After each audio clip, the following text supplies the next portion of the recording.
হ্যাঁ, বাবুদের বাড়ির মেয়ের বিয়ে বলে কথা, যেতে তো হবেই। অত দূরে এইভাবে আমাদের পক্ষে যাওয়া সম্ভব, অনেক সময় লেগে যাবে। তবে একটু সন্ধ্যে সন্ধ্যে গিয়ে প্রথম রাতে বসে পড়তে হবে। কিন্তু ওই রকম একটা বিয়ে বাড়ি তো ছেড়েও দেওয়া যায় না, কি বলে? একই মুখুজ্জমশাই, আপনি এখানে বসে রওনা হবেন কখন? ও ভায়া, তোমরা এসো এসো এসো। হ্যাঁ, তা কোথায় রওনা হওয়ার কথা বলছো? সে কি, পীরগঞ্জের বাবুদের বাড়ি। আমরা তো সকলে নিমন্ত্রণ পেয়েছি। মেজবাবুর মেয়ের বিয়ে বলে কথা। শুনছি নাকি ভারী ধুমধাম হবে। বেনারস থেকে বাই আসছে, কলকাতা থেকে খ্যামটা। তো মহাশয়কে এ বিষয়ে অবগত নন? আপনি মানে আপনি নিমন্ত্রণ পাননি? আগন্তুকগণের এই প্রশ্ন শুনে জয়রাম মুক্তার তার গড়গড়াটি মুখ থেকে সরিয়ে উত্তেজিত স্বরে বলে ওঠেন, কি? আমি নিমন্ত্রণ পাবো না বললেই হলো? জানো, আমি আজ 20 বছর ধরে তাদের এস্টেটের বাঁধা মোক্তার। আমাকে বাদ দিয়ে তারা নাকি তোমাদের নিমন্ত্রণ করবে, এইটা সম্ভব? কি মনে করো নিজেদের? জয়রাম মোক্তার ছাড়া নাকি পীরগঞ্জের বাবুদের মেয়ের বিয়ে। শিবহীন জগ মুক্তার মহাশয় বলেই চলেন। এদিকে নগেন ডাক্তার আর কুঞ্জ বিহারী বাবু তার হাবভাব দেখে একে অপরের দিকে তাকিয়ে মুচকি মুচকি হাসতে থাকেন। আসলে হয়েছে কি, জয়রাম মুক্তারের এই এক ব্যারাম, একটুতেই তিনি কুরুক্ষেত্র বাঁধান। গ্রামের সকলেই তাকে এক ডাকে চেনে, আর তার এই গুণের কথাটিও জানে। তবে তার বাইরেটাই অমন, কিন্তু হৃদয়খানি স্নেহে বন্ধু বাৎসল্যে কুসুমের মতো কোমল। জয়রামবাবুর রাগের পারদ ক্রমশ চড়তে থাকে। পরিস্থিতি বেগতিক দেখে উকিলবাবু তাড়াতাড়ি বলে ওঠেন, আরে না না না না, সে কথা নয়, সে কথা নয়। আপনি রাগ করলেন মুখুজ্জে মশাই। আমরা কি সেভাবে বলেছি না, কি বলুন তো? বলি, এই জেলার মধ্যে এমন কে বিষয়ী লোক আছে যে আপনার কাছে উপকৃত নয়? হ্যাঁ, আপনার খাতির করে না। আমাদের জিজ্ঞাসা করার তাৎপর্য এই ছিল যে আপনি সেদিন পীরগঞ্জে যাবেন কি না।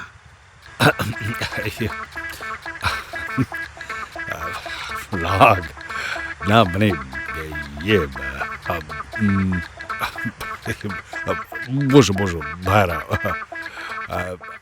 রামু, আয় রামু, আরে কোথায় গেলি হতচ্ছাড়া? বসো ভাই, তোমরা সব বসো। আগে বাবু ডাকছেন? কোথায় ছিলি? সে কখন থেকে ডাকছি। যা, বাবুদের জন্য জল খাবার নিয়ে আয়, শিগগির যা।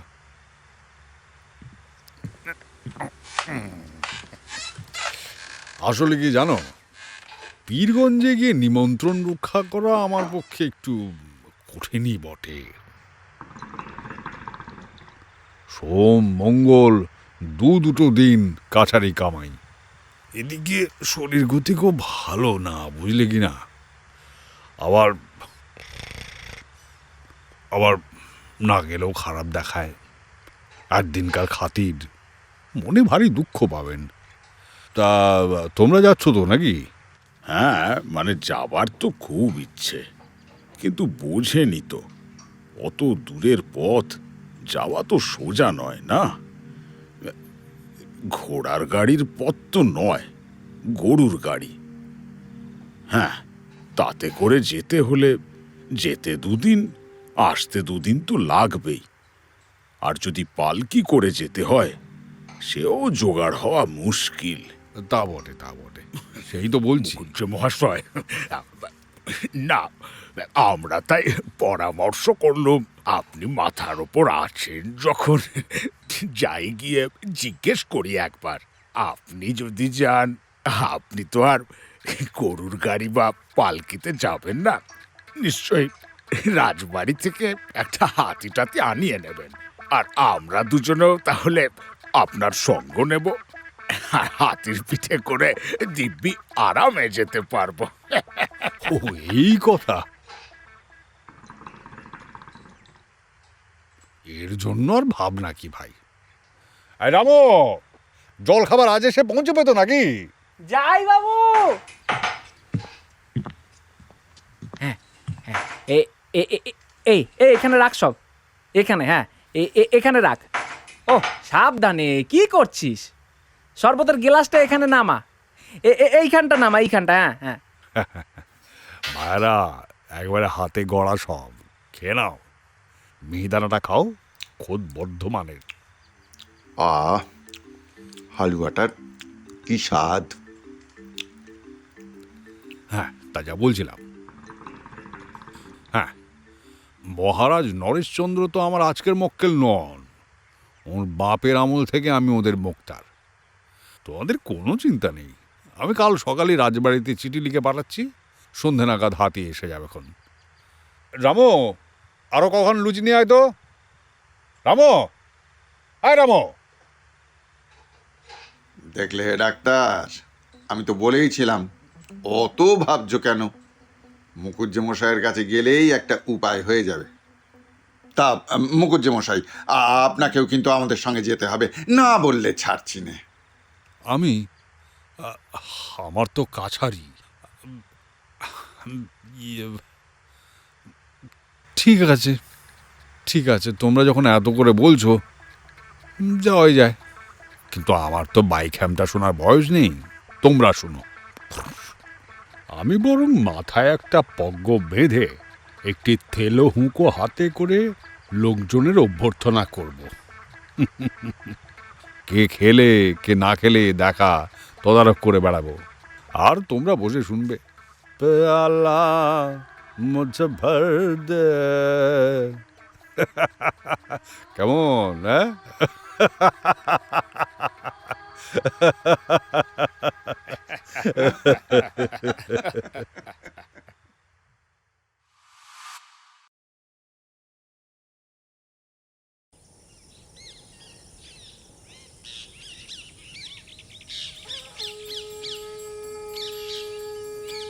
ওম ভূর্ভুবস্বঃ तत्सवितुर्वरेण्यं भर्गो देवस्य धीमहि धियो यो नः प्रचोदयात्।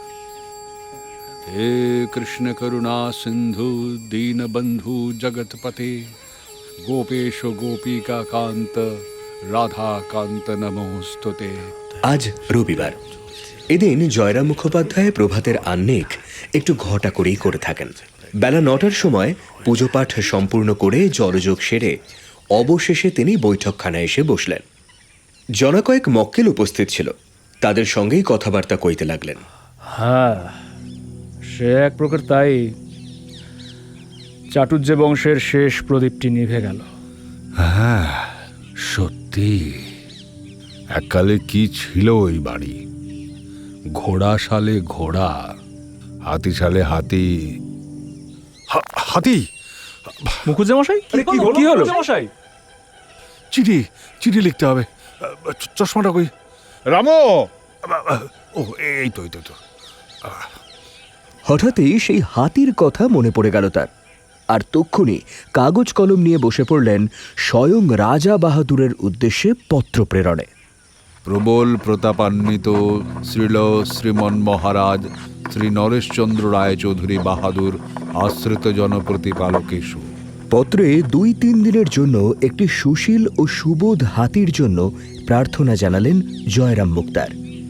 এর আগেও কত দরকারে এইভাবেই হাতির আবদার জানিয়েছেন তিনি মহারাজের কাছে। চিঠির একদম নিচে লিখলেন, এতে আপনার চরণাশ্রিত জয়রাম মুখোপাধ্যায়। রামো, রামো! যাই বাবু। ডাকছিলেন বাবু মশাই? শোন, এই পত্রখানা শিগগির করে রাজামশাইয়ের কাছে নিয়ে যা দেখি। একবারে হাতি সঙ্গে করে নিয়ে ফিরবি, কেমন? যা যা যা, শিগগির যা।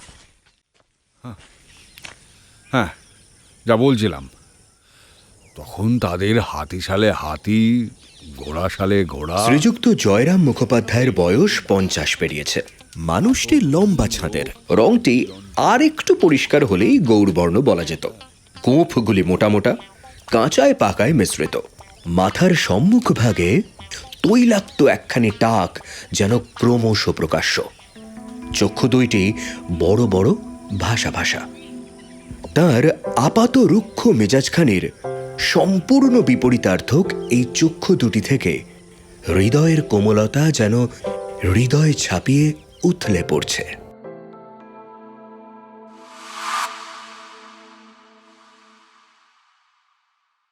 জয়রামের আদিবাস যশোর জেলায়। এখানে যখন প্রথম মুক্তারি করতে আসেন তখনও এদিকে ট্রেন পথ খোলেনি।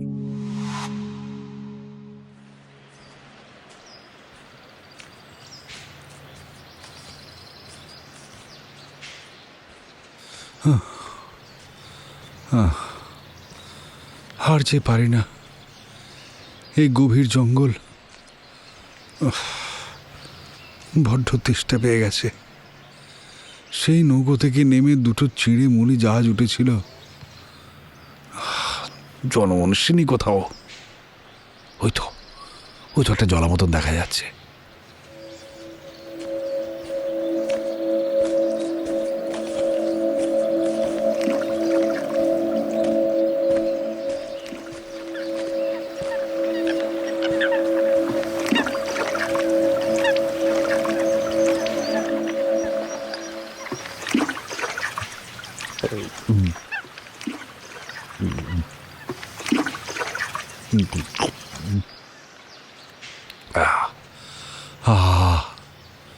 শান্তি।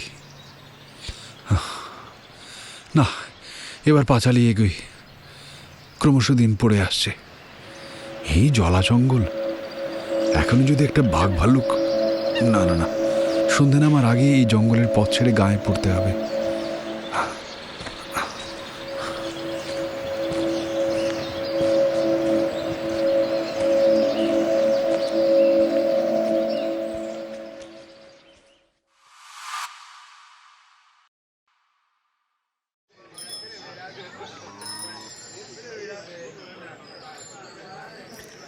বাবু মশাই, ও বাবু মশাই, বলি শুনছেন? দেখো দি কি এই সাত সকালে আমার কপালেই জোটে সব। ও দোকান খুলবো এদিকে। বাবু মশাই, ও বাবু মশাই, বেঁচে আছে তো? আরে ও বাবু মশাই, কে আপনি? আপনি কি? এ গায়ে তো আপনাকে এর আগে দেখিনি। জয়রাম, নাম জয়রাম মুখোপাধ্যায়। আমার আদি নিবাস যশোরে। এ মা, ছি ছি ছি ছি ছি, ব্রাহ্মণ মানুষ এভাবে এখানে? আরে আসুন আসুন আসুন। আরে চোখ মুখ একেবারে বসে গিয়েছে, পেটে বোধহয় কাল থেকে কিছু পড়েনি না? ছি ছি ছি ছি ছি, কাল দোকানের ঝাঁপ বন্ধ করার সময় তো মশাইকে চোখে পড়েনি। কি খাবেন বলুন? হ্যাঁ হ্যাঁ, আমি কিন্তু এ গায়ের বিখ্যাত ময়রা। হ্যাঁ, বিদেশ বিভূঁইও আমার হাতে গড়া মিষ্টি পাড়ি দেয়। হ্যাঁ না মানে আপনি ব্যস্ত হবেন না। আর তাছাড়া মিষ্টি কেনার পয়সাও আমার কাছে নেই। আসলে পথের ক্লান্তিতে কাল আর হাঁটতে না পেরে এখানে শুয়ে ঘুমিয়ে পড়েছিলাম। আমি বরং আসি। হ্যাঁ, আপনার কাজ শুরুর আগেই কাজে ব্যাঘাত ঘটালাম, দুঃখিত। নমস্কার। এমা ছি ছি ছি ছি, পয়সা করি কে চেয়েছে বলুন তো? হ্যাঁ, দিনের শুরুতে ব্রাহ্মণ ভোজন করাবো, এমন পুণ্য আর কিছুতে আছে? আপনি বসুন, আমি নিয়ে আসি, কেমন? হ্যাঁ, বসুন বসুন। না না না, এমন করে আমাকে ঋণগ্রস্ত করবেন না। কি বলছেন আপনি এসব? আমি সাধারণ মানুষ ব্যতীত কিছু না। ঠিক আছে, আমার গায়ের অতিথি তো বটে। আমরা অভুক্ত অতিথিকে না খাইয়ে ছাড়ি না, এতে গায়ের অমঙ্গল হয়। এবার নিশ্চয়ই মানবেন। আপনি বসুন বসুন, আমি আসছি। হ্যাঁ, আমি আসছি।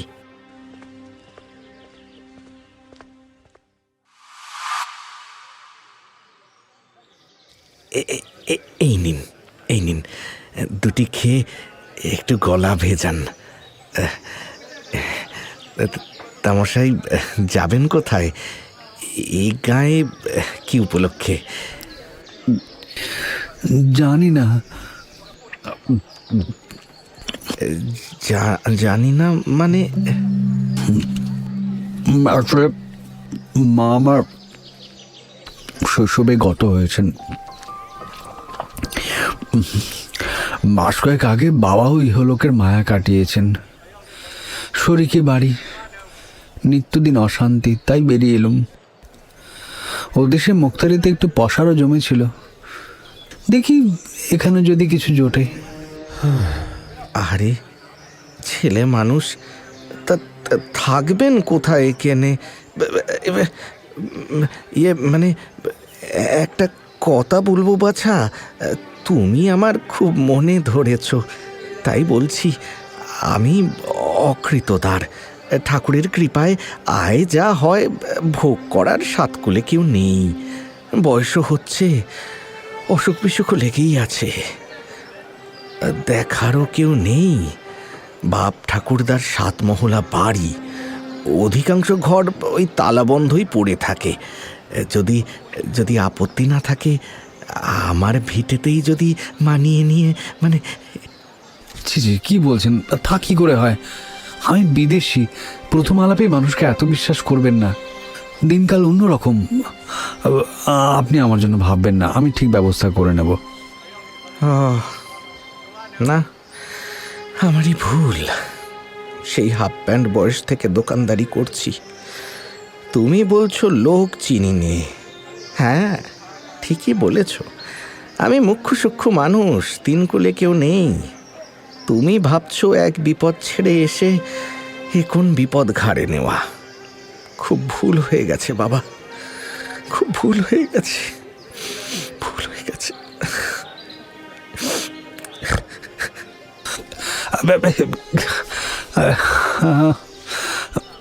দাঁড়ান, আচ্ছা দাঁড়ান, কোথায় যেতে হবে বলুন? তবে একটাই শর্ত, আমি কিন্তু ভাড়া দিয়ে থাকবো। তুমি তুমি যাবে? তুমি যাবে বাবা? হ্যাঁ, তুমি যাবে আমার ভিটে? হ্যাঁ, তুমি যাবে? চলো চলো বাবা, চলো চলো, যাবে, তুমি যাবে।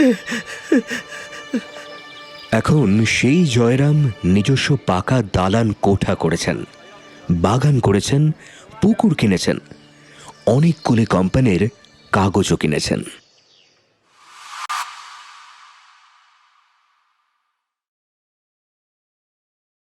যে সময়ের কথা বলছি, তখন এই জেলায় ইংরেজিওয়ালা মুক্তারের আবির্ভাব ঘটেছে বটে, কিন্তু জয়রাম মুখুজ্জেকে তারা কেউই সরাতে পারেননি। তখনও ইনি এ জেলায় প্রধান মুক্তার হিসেবে প্রতিভাত। মুখোপাধ্যায় মহাশয়ের হৃদয়খানি অত্যন্ত কোমল এবং স্নেহপ্রবণ হলে হবে কি? মেজাজ তাঁর বড়ই রুক্ষ। যৌবনকালে যাকে বলে রীতিমতো বদরাগী ছিলেন তিনি, যদিও এখন সে মেজাজ অনেকটাই ঠান্ডা হয়ে এসেছে। সেকালে হাকিমেরা একটু অবিচার অত্যাচার করলেই আমি কিন্তু আপনার শেষ দেখে ছাড়বো, এই বলে দিলুম। জয়রাম মুক্তারের সামনে কিন্তু এইসব অনাচার চলবে না। হ্যাঁ হ্যাঁ, যা করার করুন, প্রমাণ করুন আমি মিথ্যে বলছি। একজন সামান্য মোক্তার, তার এত রোয়াব। কি কি বললেন? কি বললেন? জয়রাম মুক্তারকে আপনি অপমান করলেন? হ্যাঁ, একদিন হলো কি, এজলাসে এক ডেপুটির সঙ্গে তার বচসা বাঁধল। আপনি, হ্যাঁ হ্যাঁ হ্যাঁ, আপনি আপনি আপনি যদি প্রমাণ করতে পারেন যে আমি বেঠিক বলেছি, তাহলে আমার নামে ছাগল পুষবেন। আর আপনি যদি তা না পারেন, তাহলে... সেদিন বিকেলে জয়রাম মুখুজ্জে প্রচণ্ড রেগে মেগে বাড়ি ফিরলেন।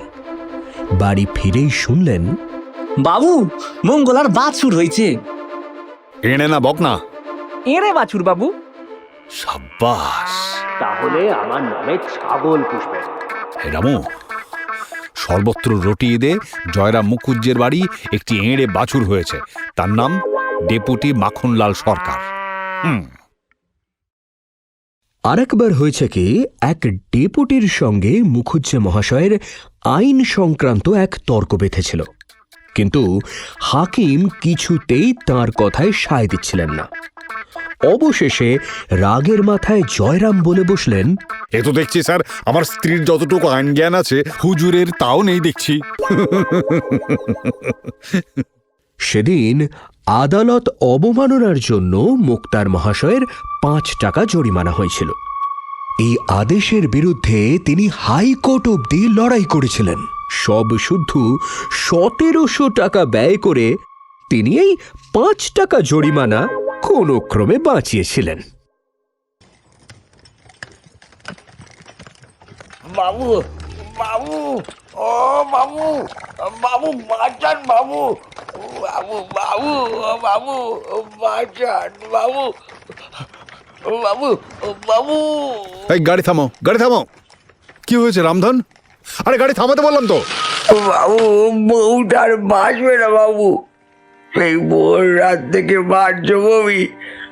আমি ছোট লোক, কোনো কবরে তাই আসতে চাচ্ছেন না। বাঁচান বাবু, আমার বউটিকে বাঁচান বাবু।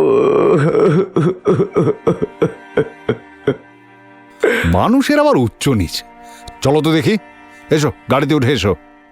এই না না বাবু, আমি গাড়িতে মানে আপনি যা বলছি করো, সময় নষ্ট করো না।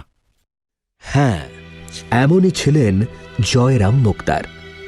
অনেক টাকা যেমন উপার্জন করতেন, তেমনি অকাতরে বিলোতেনও। যে কোনো মানুষের আপদে বিপদে ঝাঁপিয়ে পড়তেন। এমনকি কত গরিব লোকের মোকদ্দমা তিনি কত সময় বিনা পয়সায়, এমনকি নিজ অর্থ ব্যয় চালিয়ে সম্পন্ন করতেন।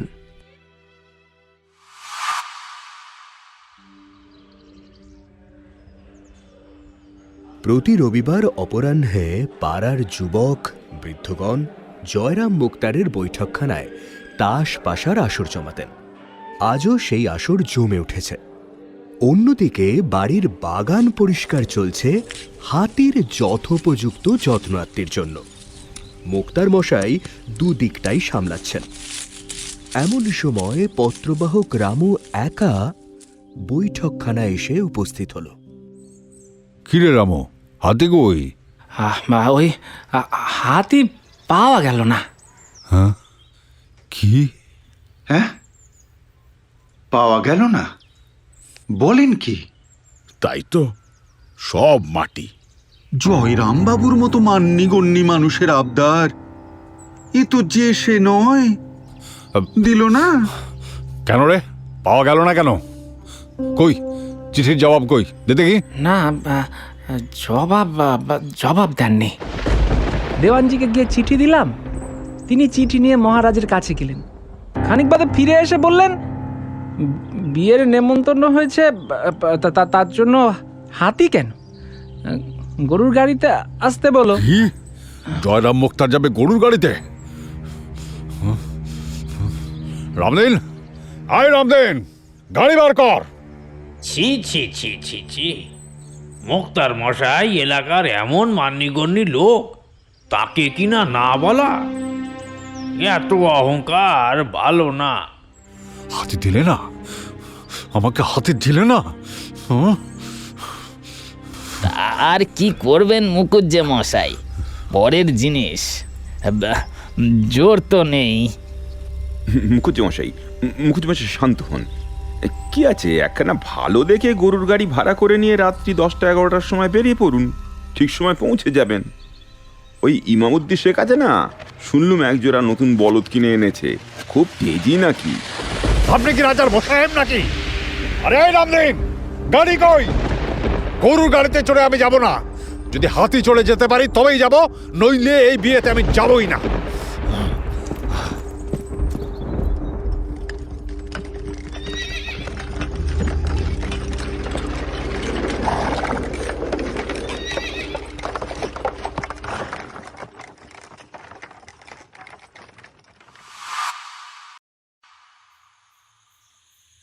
শহর থেকে 2-3 ক্রোশের মধ্যে 2-3 জন জমিদারের হস্তি ছিল।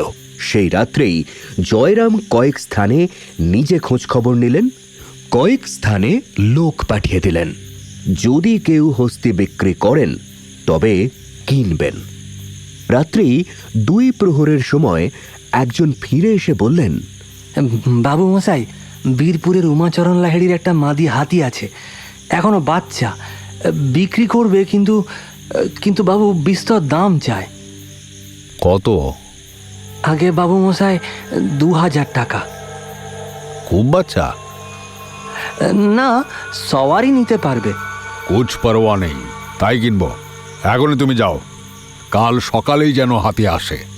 লাহিড়ি মশাইকে আমার নমস্কার জানিয়ে বলো, হাতির সঙ্গে যেন কোনো বিশ্বাসী কর্মচারী পাঠিয়ে দেন, হাতি দিয়ে টাকা নিয়ে যাবে।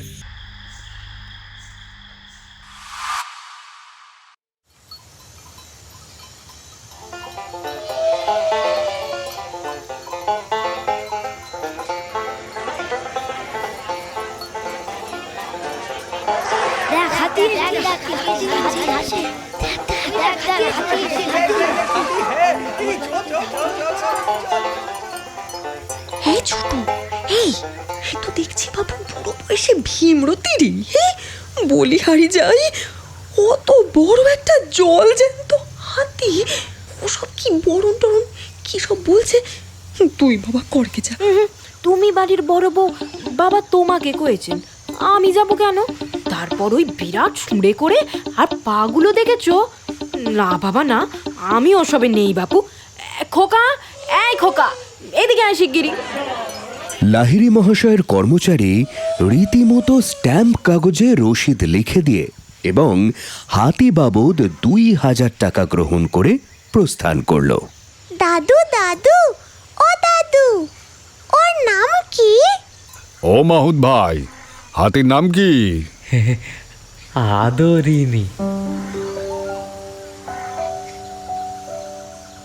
হাতি হাতি তোর বাইনাতি,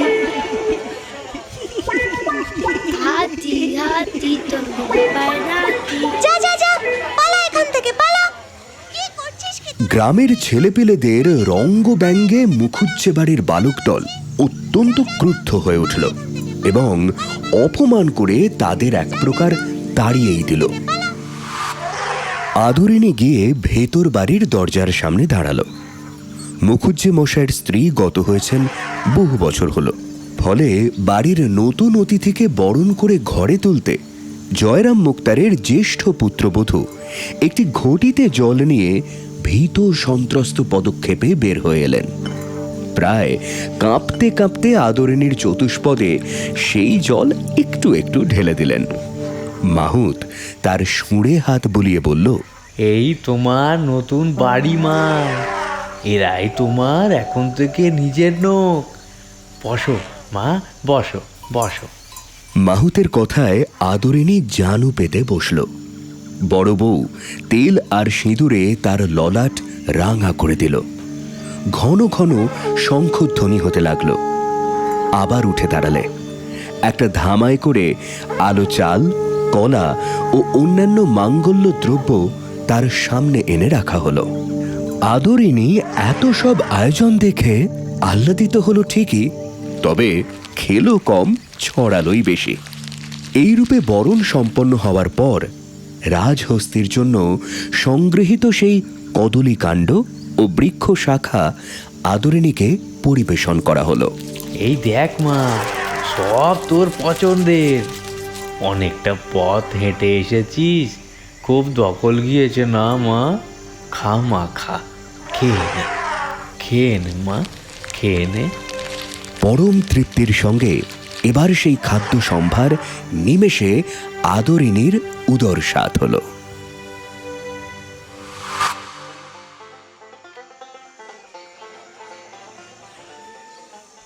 অতঃপর নিমন্ত্রণ রক্ষা করতে পূর্ব কথা মতো হাতির পিঠেই যাত্রা করলেন জয়রাম মুক্তার ও তার সাঙ্গপাঙ্গরা।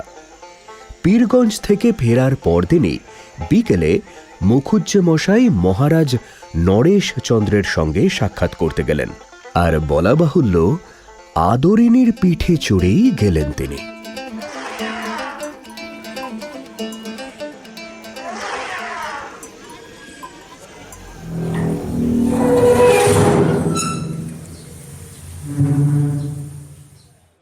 মহারাজ নরেশচন্দ্রের দ্বিতল বৈঠকখানার নিচের বিস্তৃত প্রাঙ্গণ।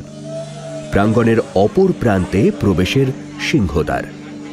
বৈঠকখানায় বসে সমস্ত প্রাঙ্গণ ও সিংহদ্বারের বাইরেও অনেকটা দূর অবধি মহারাজের দৃষ্টিগোচর হয়। তো সেই সিংহদ্বার দিয়ে হঠাৎই হাতির পিঠে কার আগমন ঘটল, সকলেই কৌতূহলী হয়ে উঠল। কোন রকম অনুমতি গ্রহণ ছাড়াই জয়রাম মুখোপাধ্যায় একেবারে শটান রাজা নরেশচন্দ্রের নিকটে উপস্থিত হন। বিস্ময়ে রাজামশাইয়ের বাক্য হয়ে যায়। জয়রাম মুক্তার নিজে থেকেই একটি আসন গ্রহণ করে তাতে নিশ্চিন্তে উপবেশন করেন। মোকদ্দমা ও বিষয় সংক্রান্ত দু চার কথার পর মহারাজ আর থাকতে না পেরে জিজ্ঞাসা করলেন, মুখুজ্জে মশাই, ও হাতিটি কার? কি বলছেন? এ তো হুজুর বাহাদুরের হাতি। আমার হাতি? না মানে কই, ও হাতি তো কোনোদিন আমি দেখিনি। এ হাতি আবার কোথা থেকে এলো? আগে মহারাজের তো সবই অবগত, এ কেবল ভান। জানি জানি, বীরপুরের উমাচরণ লাহিড়ির কাছ থেকেই কিনেছেন? আপনি হাতি কিনেছেন? এই হলো আমাদের মহারাজের স্বভাব। সবই জানেন, তো আমাকে দিয়ে বলাবেন। হ্যাঁ মহারাজ। তবে যে বললেন আমার, বিনয় কিংবা শ্লেষসূচক ঠিক বোঝা গেল না। একটু মৃদু হেসে জয়রাম বললেন, যখন হুজুর বাহাদুরের দ্বারাই প্রতিপালন হচ্ছি আমি যখন আপনার, তখন ও হাতে আপনার বই আর কার। সন্ধ্যার পর বাড়ি ফিরে বৈঠকখানায় বসে সমবেত বন্ধুমণ্ডলীর নিকট মুখুজ্জে মহাশয় এই কাহিনী সবিস্তারে বিবৃত করলেন। মন থেকে এইবার যেন তার সমস্ত ক্ষোভ ও লজ্জা ক্রমে মিলিয়ে এলো। কয়েকদিন পরে আজ যেন তিনি স্বস্তি ভরে নিদ্রা গেলেন।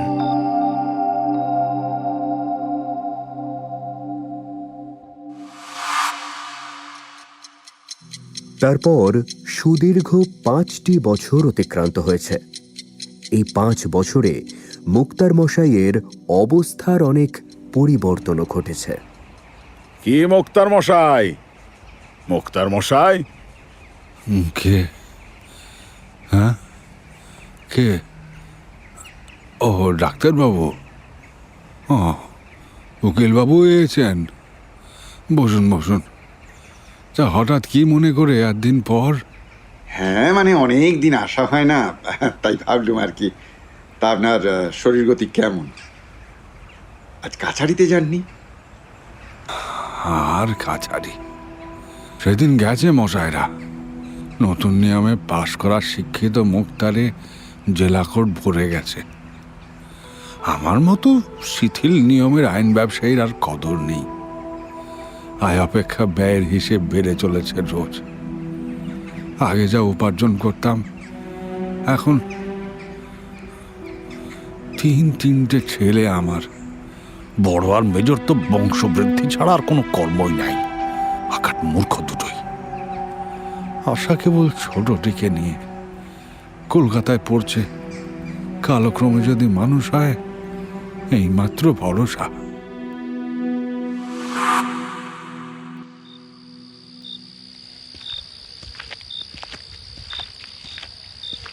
বুঝলেন কি না, ব্যবসার প্রতি মুখুজ্জে মশাইয়ের আর তেমন অনুরাগ নেই। বড় বিরক্ত, হতাশ। হ্যাঁ, ছোকরা মুক্তার সব। যাদের ন্যাংটো অবস্থায় খেলা করতে দেখেছেন, তারা যদি এখন সামলা মাথায় দিয়ে মুকুজ্জে মশাইয়ের প্রতিপক্ষে দাঁড়িয়ে চোখে মুখে ভঙ্গিমা করে ফর করে ইংরেজি বলে, উনি কি আর পারেন? যতই অভিজ্ঞ হন না। আহা, চেহারা খান কি হয়েছে একবার দেখেছ? অমন সুদর্শন মানুষটা, চোখে জল এসে যায়।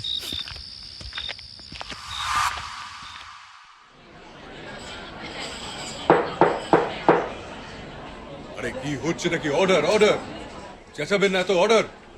হ্যাঁ বলুন আপনি। উনি কি বলছেন? উনি বলছেন যে মহামান্য আদালত জুনিয়র তর্জমা করে মুখুজ্জে মশাইকে বোঝাতে বোঝাতে অন্য প্রসঙ্গ উপস্থিত হয়। মুখের জবাব মুখেই থেকে যায়। নিষ্ফল রোষে তিনি ফুলে উঠতে থাকেন। উকিল বাবু, ওই যে আপনি বলেছিলেন, এই যে বয়ানটা একটু যদি দেখি। উফ, আবার সেই সাধু বাংলায়। আপনাকে 1000 বার বলেছি, এখন আর এসব চলে না। ইংরেজি শিখুন, বুঝলেন? ইংরেজিতেই এখন সব। আর তাছাড়া 3 কাল গিয়ে তো 1 কালে ঠেকেছে। এবার রেহাই দিন। আর কতদিন? রিটায়ারমেন্ট নিন। এসব তর্ক বিতর্ক আপনার হার্টের পক্ষেও ঠিক না। জিততে তো পারেন না। বাড়িতে বসে এবার একটু ঠাকুর দেবতায় মন দিন তো। ঠিক বলেছ বাবা, একদম ঠিক বলেছ।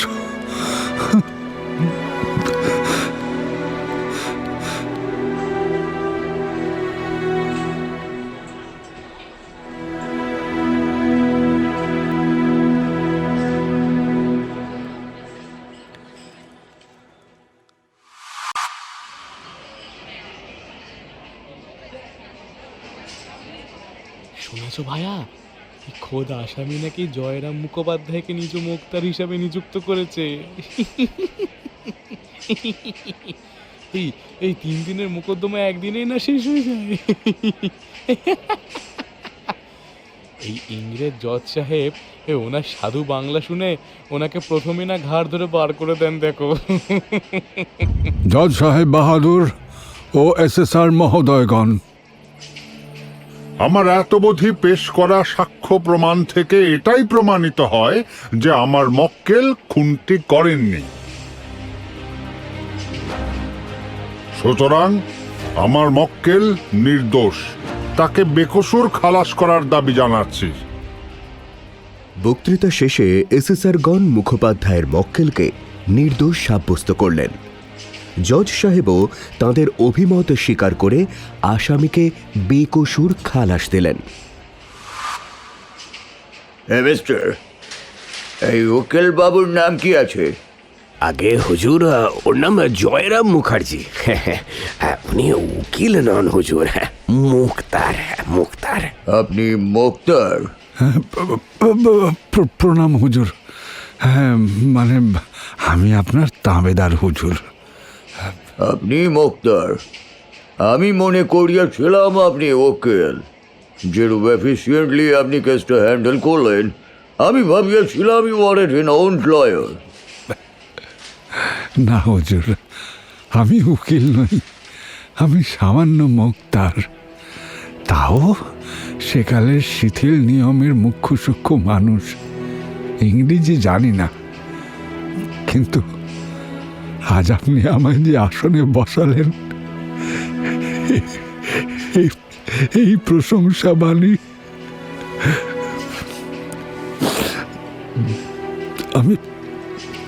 আমি জীবনের শেষ দিন পর্যন্ত ভুলতে পারবো না। হুজুর ভগবান, কিন্তু বয়সে ছোট। এই বুড়ো ব্রাহ্মণের আশীর্বাদ রইল, হুজুর হাইকোর্টের জজ হন।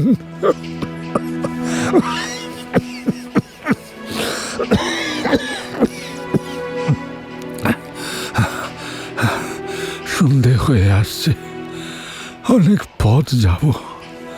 চলি হুজুর, প্রণাম। নাম ডাকুক।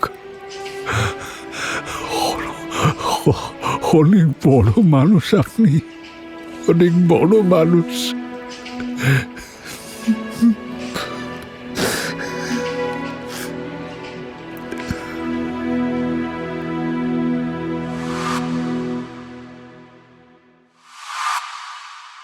সেদিনের পর জয়রাম মুক্তার আর কাছারি যাননি।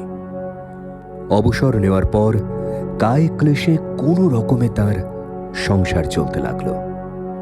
যতই ব্যয় কমানোর চেষ্টা করলেন, ব্যয় ততই বেড়ে চলল। সুদে সংকুলান হয় না, মূলধনে হাত পড়ল। কোম্পানির কাগজের সংখ্যাও কমতে লাগলো দিন দিন। একদিন সকালে মুক্তার মশাই বৈঠকখানায় বসে নিজের বিষয় আশয় সংক্রান্ত চিন্তায় নিমগ্ন। এমন সময় বাড়ির প্রধান ফটকে শোনা গেল নগেন ডাক্তারের কণ্ঠস্বর। কি মাহুত ভাই, আদরিনীকে নিয়ে চললে কোথায়? আগে বাবু, মাকে নদীতে নাইতে নিয়ে যাচ্ছি। ভালো ভালো, যাও যাও। মুখুজ্জে মশাই বাড়ি আছেন নাকি? তাই বলছি তো, হাতিটা আর কেন, ওকে বিক্রি করে ফেলুন। মাসে 30-40 টাকা বেঁচে যাবে। তার চাই বলো না, আপনার এই ছেলে পেলে নাতনি নাতনিদের খাওয়াতে অনেক টাকা ব্যয় হয়ে যাচ্ছে, ওদের একে একে বিক্রি করে ফেলুন। হ্যাঁ, আহা, চটছেন কেন? মানুষ আর পশু কি এক হলো? আমার বাড়ির মনুষ্য সদস্য অপেক্ষা আদরিনী অনেক বেশি ভরসার। একজন মানবেতর হস্তিনীর চোখে আমার জন্য যে মায়া দেখি, অন্যদের চোখে আজ অব্দি দেখলুম না ডাক্তারবাবু।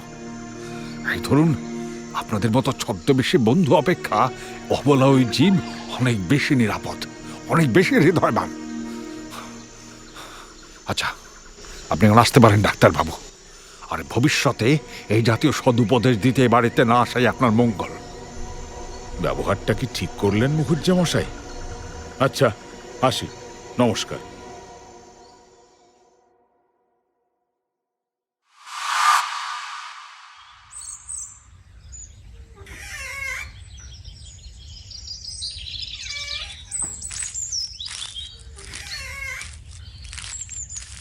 বাবু ডাকছিলেন? কোথায় থাকিস? কখন থেকে ডাকছি? আগে বাবু, আদরিনীকে। শোনা, আদরকে যদি মাঝে মাঝে ভাড়া দিই, পাপ হবে। সংসারের যা টানাটানি, কিঞ্চিত অর্থাগম হতো তাহলে। না না, পাপ কিসের বাবু? তাহলে একটা কাগজ কলম নিয়ে আয়, আর ম্যানেজার বাবুকে ডেকে দে। আগে শোনো হে ছোকরা, এই বিজ্ঞাপনটি ছাপিয়ে শহরের প্রত্যেকটি ল্যাম্পপোস্টে, রাস্তার ধারের বট অসত্যে মানে বৃক্ষকাণ্ডে এবং অন্যান্য প্রকাশ্য স্থানে সেটা দেওয়ার ব্যবস্থা করো। হ্যাঁ হ্যাঁ হ্যাঁ, আপনাকে কোনো চিন্তা করতে হবে না। ঠিক আছে, আমি এক্ষুনি ব্যবস্থা করছি। হ্যাঁ, যাও। বাবা, ও বাবা দেখো, হস্তি ভাড়ার বিজ্ঞাপন।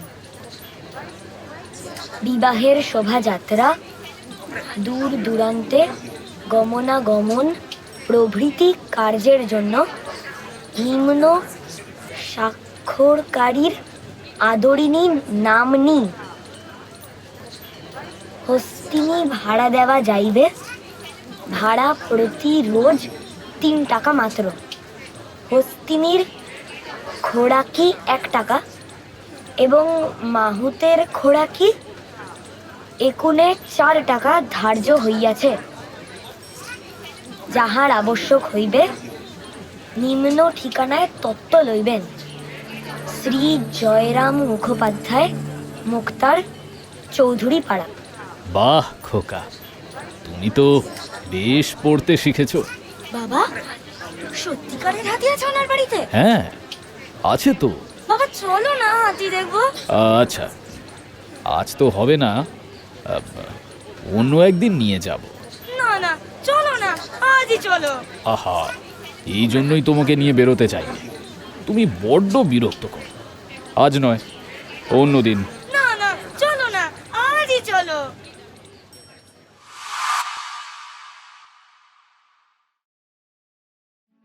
বিজ্ঞাপনের ফলে মাঝে মাঝে লোকে হাতি ভাড়া করতে লাগলো বটে, কিন্তু তাতে 15-20 টাকার বেশি আয় হলো না। এদিকে জয়রামবাবুর বড় নাতিটি আবার অজানা কোন অসুখে শয্যাগত হল। মুক্তার মশাই দিশেহারা হয়ে পড়লেন। না রে রামু, আর চলছে না। আদরকে ঘরে এনে অমন করে কষ্ট দিচ্ছি বলেই হয়তো নাতিটা সারছে না। এত ডাক্তার বুদ্ধি, ঔষধ পত্যাদি, প্রতিদিন 5-7 টাকার কমে নয়।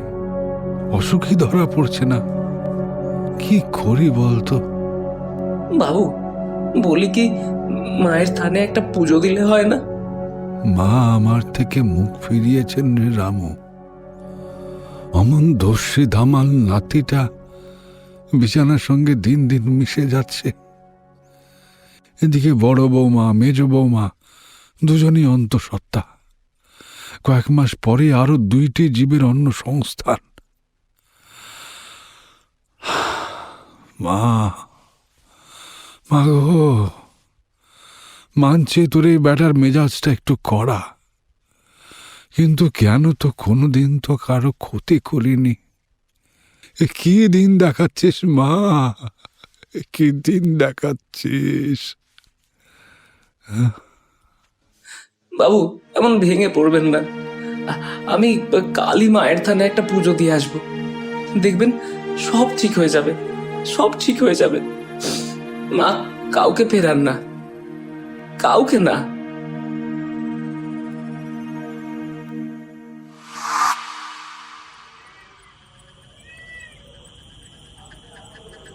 মুখুজ্জে মশাই, আপনার পুত্রের শুনলাম খুব অসুখ, তা এখন আছে কেমন? কথঞ্চিত আরোগ্য লাভ করেছে। কবিরাজ বলেছেন আর চিন্তার কোনো কারণ নেই। যাক বাবা, শান্তি। আপনার পৌত্রী কল্যাণী তো শুনলাম গেল আশ্বিনে 12 বর্ষে পদার্পণ করেছে। তা সমাজে থাকতে গেলে সামাজিক কিছু নিয়ম কানুন তো মানতে হয় মোক্তার মশাই। শাস্ত্র বলেও তো একটা বস্তু আছে নাকি? সে ভারী লক্ষ্মী মেয়ে, গৃহকর্মে যেমন নিপুণা তেমনই বুদ্ধিমতী। তা মুক্তার মশাই, এতই যখন গুণবতী, আপনি থাকতে থাকতে এবার তার একটা সদ্গতি করুন। মানে বুঝলাম না, আপনাদের কি মনে হয় আমি হাত পা গুটিয়ে বসে আছি? নানা স্থান থেকে সম্বন্ধ তো আসছে, কিন্তু ঘর বর মনের মতো হয় না। যদি ঘর বর মনের মতো হলো, তবে তাদের খাই শুনে চক্ষু স্থির হওয়ার জোগাড়। কি এমন খাই শুনি যে জয়রাম মুক্তারের চক্ষু স্থির? আর তাছাড়া কন্যাদায় তো পিতারও। তা আপনার পুত্র কি তার কর্তব্য নিয়ে একেবারেই অচেতন? আহ ভট্টাচ, তুমি বড় বেশি কথা বলো। হ্যাঁ ভট্টাচ মশাই, বলতে পারেন তাই। একেবারেই নির্লিপ্ত। কি আর বলবো, আজ আমার যে দিন গিয়েছে আপনাদের অজানা কিছুই নয়। আর আমার পুত্রেরাও নেশা ভাঙ করে তাস পাশা খেলে ফুলুট বাজিয়ে বেড়াচ্ছে। হ্যাঁ, যত দায় এই 60 বছরের বুড়োরই ঘাড়ে। কনিষ্ঠটির উপর একটু ভরসা ছিল বটে, সেটিও বিয়ে পরীক্ষায় ফেল করেছে। সবই দুর্ভাগ্য, কিন্তু কি জানেন মুখুজ্জে মশাই, ওই যে সমাজ, নানা জনের নানা কথা। এক ঘরে করবে, তাই তো? এক স্থানে কথা এগিয়েছে বলতে পারেন। পাত্রটি রাজশাহী কলেজে এলে পড়ে, খাওয়া পড়ার সংস্থানও যথেষ্ট। 2000 টাকা যৌতুক চায়। আর ধরুন আমাদের খরচ 500 মতন, মানে ওই 2500 টাকা হলেই। তা আপনার জমি জায়গা যা আছে, ভাবনা কি? কেবল কল্যাণী তো নয়, আমার তো আরো নাতনি নাতনি আছে চক্রবর্তী মশাই। তাদেরকে কি ফাঁকি দেব? তাহলে আপনার ওই মাদি হাতিটা বেচে দিন, ওটা বেচে নাতনির বিয়ে দিন। হ্যাঁ, ভট্টাচ কিন্তু ঠিকই বলেছে। ঠান্ডা মাথায় চিন্তা করুন, অবস্থা বুঝে তো কাজ করতে হয়। কি আর করবেন বলুন, আপনি জ্ঞানী লোক। মায়া পরিত্যাগ করুন। চৈত্র সংক্রান্তিতে বামুনহাটে যে বড় মেলা হয়, সেখানে বিস্তর গরু, বাছুর, ঘোড়া, হাতি, উট বিক্রির জন্য আসে। ওটাকে ওই মেলায় পাঠিয়ে দিন, বিক্রি হয়ে যাবে। কতই কিনেছিলেন? 2000-এ। ও, এখন তো হাতি দিব্যি বড় সড়ো হয়ে গিয়েছে। 3000 টাকা অনায়াসে পাবেন। কি করে বলছেন এমন কথা? আপনি বলেন যে ও আমার মেয়ের মতো, তা মেয়েকে কি চিরদিন ঘরে রাখা যায়? মেয়ের তো বিয়ে দিতে হয়, মেয়ে শ্বশুর বাড়ি চলে যায়, তার আর উপায় কি? তবে পোষ্য জানোয়ার অনেক দিন ঘরে রয়েছে, মায়া হয়ে গেছে। হ্যাঁ, একটু দেখে শুনে কোনো ভালো লোকের হাতে বিক্রি করলেই হয়, যে যে বেশ আদর যত্নে রাখবে, কোনো কষ্ট দেবে না, এমন লোককে বিক্রি করবেন। তোমরা সবাই যখন বলছো তখন তাই হোক।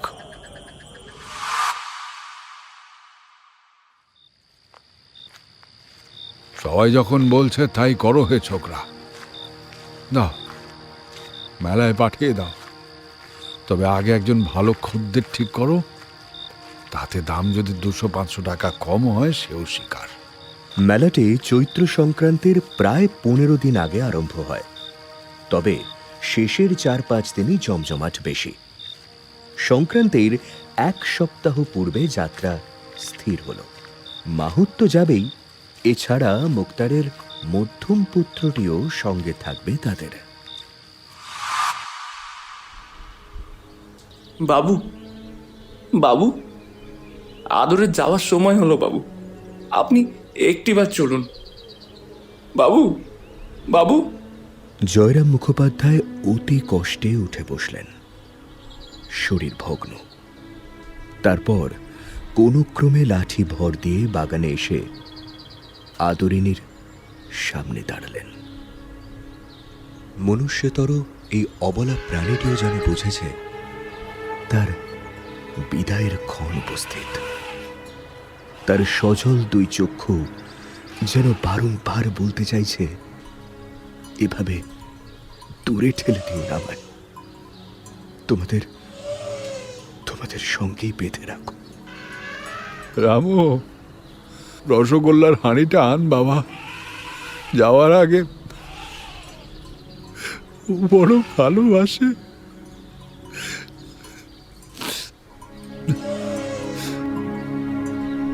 রামু হাঁড়িটা আনলে জয়রাম নিজের হাতে সমস্ত রসগোল্লা হস্তিনীকে খাওয়ালেন।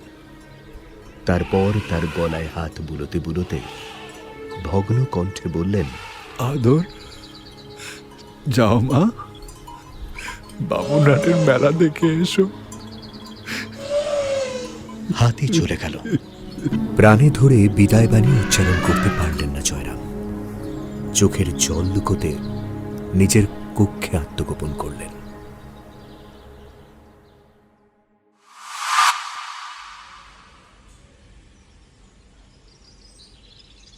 হ্যাঁ, এবার নিশ্চিন্তি।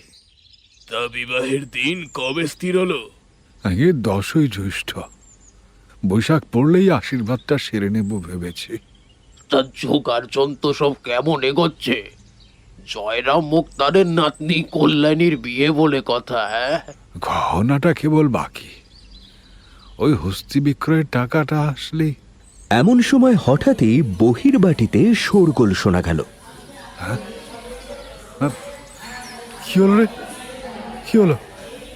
রামু, কি হলো? রামু, কি হয়েছে? হ্যাঁ, হ্যাঁ, শোরগোল আর কিছুই নয়, আদরিনী ফিরে এসেছে। বিক্রয় করে যায়নি, কারণ উপযুক্ত মূল্য দেওয়ার খরিদ্দার জোটেনি। আহা আদর, রোগা হয়ে গেছিস মা, বোধহয় কদিন তোকে ভালো করে খেতে দেয়নি।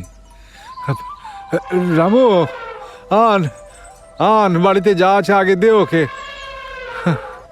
হা মা, তোকে বড্ড কষ্ট দিয়েছি আমি, বড্ড কষ্ট দিয়েছি। জয়রাম মুক্তারের বন্ধুবর্গ সেই মুহূর্তে ঘটনাস্থলে সমবেত হলেন। একজন বন্ধু বললেন, ওই যে সেদিন মুখুজ্জেমশাই বললেন, আদর, যাও মা মেলা দেখে এসো, তাই বিক্রি হলো না। উনি তো আর আজকালকার মুরগি খোর বামুন না, যাকে বলে ব্রহ্মবাক্য। সে কথা নিষ্ফল হওয়ার জো আছে। কথায় বলে ব্রহ্মবাক্য বেদ বাক্য। কল্যাণীর বিবাহ আসন্ন। তাই আদরিণীকে আবারও পাঠানো হলো রসুলগঞ্জের মেলায়। জয়রামের কোনো কথাই গ্রাহ্য হল না আর। সত্যি তো, এত ভালো সম্বন্ধ। আদর চলে গেল। বৃদ্ধ জয়রামের সাহস হল না বিদায় বেলায় তার সম্মুখবর্তী হওয়ার। কল্যাণী ছুটে এসে ঠাকুরদাকে জানালো, দাদামশাই, দাদামশাই, আদর যাওয়ার সময় না কাঁদছিল। জয়রাম শুয়েছিলেন, ধড়মড়িয়ে উঠে বসলেন, বললেন, কি বললে? কাঁদছিল? জানতে পেরেছে, জানতে পেরেছে ওর অন্তর্জামে কিনা ও যে আর বাড়িতে ফিরে আসবে না তা জানতে পেরেছে। হ্যাঁ দাদামশাই, যাওয়ার সময় তার চোখ দিয়ে টপ টপ করে জল পড়ছিল, আমি দেখলাম যে। নাতনি চলে গেলে বৃদ্ধ শাস্ত্রু নয়নে আপন মনে বলতে লাগলেন, যাওয়ার সময় আমি তোর সঙ্গে দেখাও করলাম না, সে কি তোকে অনাদর করে? না মা, তা নয়। তুই তো অন্তর্যামী, তুই কি আমার মনের কথা বুঝতে পারিস নি? খুকির বিয়েটা হয়ে যাক, তারপর তুই যার ঘরে যাবে তাদের বাড়ি গিয়ে আমি তোকে দেখে আসব, তোর জন্য সন্দেশ নিয়ে যাব, রসগোল্লা নিয়ে যাব। যতদিন বেঁচে থাকবো তোকে কি বলতে পারবো? মাঝে মাঝে গিয়ে তোকে দেখে আসব। তুই মনে কোনো অভিমান করিস নে মা, অভিমান করিস নে মা, অভিমান করিস নে।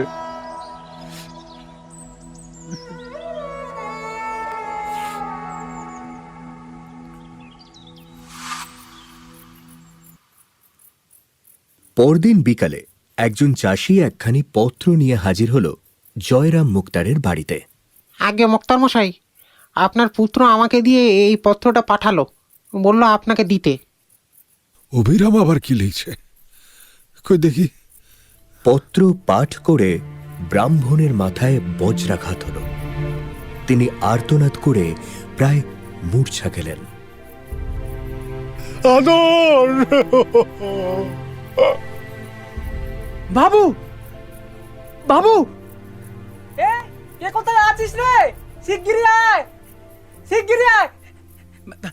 বাবু, বাবু। জয়রামের মধ্যম পুত্র লিখেছে, বাটি হইতে 7 ক্রোশ দূরে আসিয়া কল্ল বিকালে আদরিণী অত্যন্ত পীড়িত হইয়া পড়ে। সে আর পথ চলিতে পারে না। রাস্তার পার্শ্বে একটা আম বাগানে শুইয়া পড়িয়াছে। তাহার পেটে বোধ হয় কোনো বেদনা হইয়াছে। সুরটি উঠাইয়া মাঝে মাঝে কাতর স্বরে আর্তনাদ করিয়া উঠিতেছে। মাহুত যথাবিদ্যা সমস্ত রাত্রি চিকিৎসা করিয়াছে, কিন্তু কোনো ফল হয় নাই। বোধহয় আদরিণী আর বাঁচিবে না। যদি মরিয়া যায় তবে তাহার শবদেহ প্রথিত করিবার জন্য নিকটেই একটু জমি বন্দোবস্ত লইতে হইবে। সুতরাং কর্তা মহাশয়ের অবিলম্বে আসা আবশ্যক।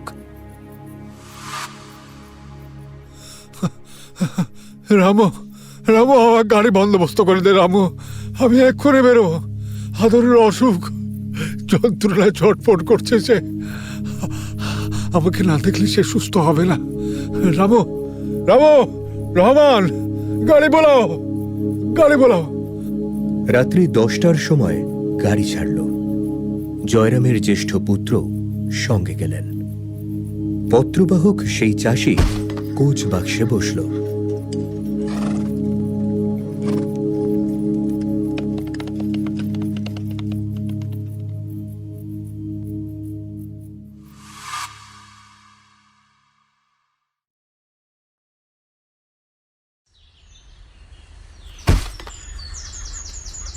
তখন ভোর হয়। বৃহৎ এক আম্রকুঞ্জে এসে গাড়ি থামল। জয়রাম দিশেহারার মতো ছুটে গেলেন আদরের কাছে। আদর, আদর, আমি এসেছি মা, আমি তো নিয়ে যেতে এসেছি মা, নিয়ে যেতে এসেছি। কিন্তু না, অভিমানী আদর অভিমানটুকু বুকে নিয়ে তাকে না বলেই যাত্রা করেছে। হ্যাঁ, সমস্ত শেষ। আদরিনীর নব জলধর বর্ণ বিশাল কলেবরখানে বনের ছায়ায় নিষ্পন্দ নিশ্চিদ্র নিদ্রায় শায়িত। বৃদ্ধ সেই দেহের ওপর লুটিয়ে পড়লেন। উন্মাদ প্রায় অবস্থা তার, বারংবার বলতে লাগলেন,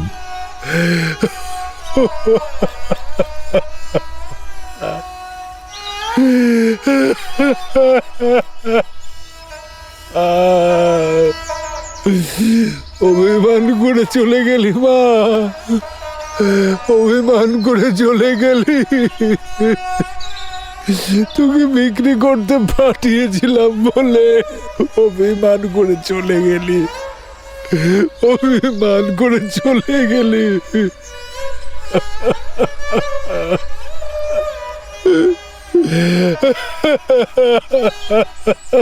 আদর,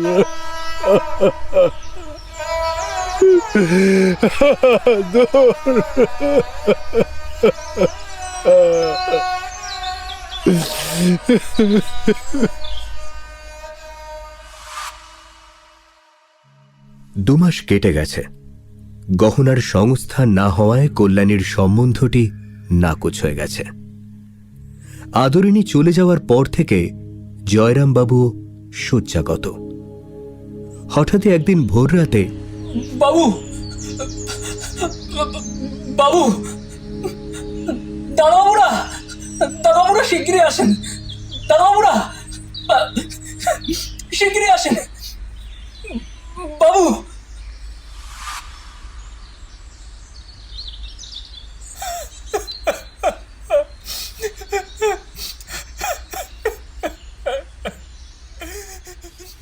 না না, সব শেষ, সব শেষ।